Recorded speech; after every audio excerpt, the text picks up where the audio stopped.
I don't know. Things have just been just up in the air, honestly. It's been really difficult to wake up and, just tell myself you're going to be okay. And I heard something kind of profound today. It's like this monk guy. He basically said, in a month I have fears, whatever. He didn't say whatever. He said, when the month is over, 90% of those fears never happened. They weren't true. And the 10% that were true, good. It's good to know when things aren't right. But most of our fears, we have a mindset. He said that it's in one direction, life is going in this direction. And life is not like that. It's constantly going in different directions, rather if you're aware of it or not. So just assuming that, if you ever have anxiety and fears and stuff like I do, keep in mind that 90% are not even true. They're never going to happen. And so if you're suffering and stuff like that, like Shia LaBeouf said one time, Zimbabwe, he said Zimbabwe, he said, piss out my ass, eat my butt, you know what I'm saying? It is what it is. No, that wasn't him, that was Tectone. Tectone didn't say that either, that was me. He said something like, if you're suffering, if you're going through a lot of shit, you're constantly suffering, to be able to actually be happy while you're going through your shit. Everybody is suffering all the time. Mine apparently is seizures now. Apparently it's been going on for a while. Finding a way for that suffering to be channeled in a way where you're helpful for other people or supportive or whatever it is. If you can remix your suffering into something good that helps people, there you go, you're happy. But if you don't do that, you're miserable. Life is if you have a mindset where life is shit, life sucks, and life is shit, it's because you haven't grabbed whatever is going on with you that sucks and remixing that suffering into something helpful.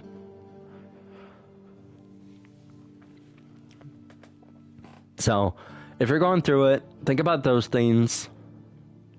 I got a good buddy of mine that I guess 2 months ago OD'd, but he survived. It was this kratom stuff, and he's been going through a lot, and my voice cracked there. He's going through a lot. It was called 7 exclamation point and then space O. So 7-0, right? And when, I don't know exactly the story, but he was found cold, and his mom brought him to the, call the ambulance and stuff like that. And, he ended up not telling me any of this until a couple days ago. Reach out to your friends, first of all, because I could have messaged him sooner. But I was moving and stuff like that. There's always an excuse, isn't there? No, I should have reached out to him. So that's the first thing. But what I was going to say is he's suffering. He's got something cirrhosis, whatever it was called, in his right arm and left leg. And he had to use a walker. It took a month to get physical therapy. I'm finding this out. He was in the ER for 11 days. They kept checking his kidney levels. All this stuff, and he already has stuff. He isn't somebody that's just fucking around and getting fucked up and shit like that. He already had stuff he's dealing with, and one step led to another fucking terrible thing, because he's already suffering, right? And you think about that, and you think about us, and we're all dealing with something. I remember, for the majority of my life, the thing that I dealt with the most was going home to a home that I'm not sure if I'm going to be okay in. There was just growing up, alcoholic situation there, alcoholic family stuff. Not to get too deep into it, because I love my parents. But yeah, I mean, they'll even say it too. They're like, yeah, So that was my main thing, was I grew up where, my mom and my dad, like, made me grow faster than I should. They say, like, when you're a kid and you become an adult, it's when you start coming into the room observing before you speak. It's like the first sign, right? You've been through some shit. Things like that. Another thing would be like, helping the parent, making things better. What can I do for you? That's not what a kid should be doing at 7 years old. And this is something I heard from Johnny Knoxville, because he grew up with the same thing, getting the pressure off my parents for the remainder of what I'm talking about, But like, that was my main thing, is like, I grew up fast, and all my life, I dealt with that. And then around 30 years old, I got a break from it. Alcoholism is basically when you're drinking and your life is unmanageable. And you go through these gymnastics in your mind where you tell yourself, I don't need it. But like, I could use more of it, and I can make this work. Like, I'm not, you just kind of, you do it despite the consequences that you know for sure are gonna occur again. That's addiction, stuff like that. But all my life I dealt with that. And then, around same time around, COVID and shit like that, I started having mental problems. I started having more anxiety. I was in a relationship. I was unhappy. I wasn't treated well, and I was always the peacemaker, and I was becoming a man at that time too. Realizing that, like, I don't have to be somebody that just does things to make sure that everybody is happy, and then I have nothing left for myself on my plate, for me to enjoy. I just go to bed, wake up for others all the time. That was where I was, and that was when the seizures were occurring, these auras and stuff like that. And, and when you go to a doctor and they can't figure it out, right? And stuff, they can't really diagnose you and just say it's psychological issues you're having.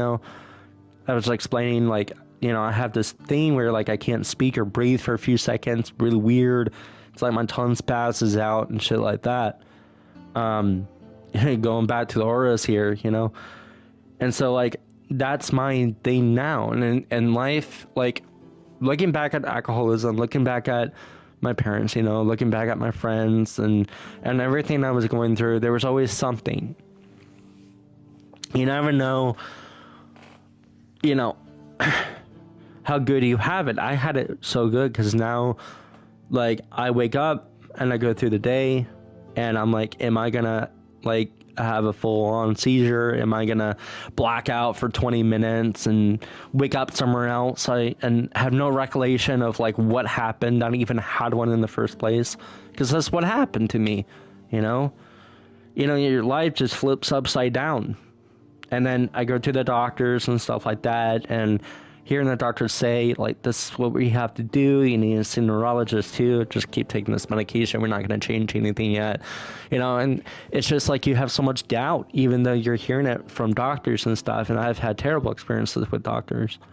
We all have. I'm sure, like, even you have had, like, a terrible experience with a doctor, most likely, right?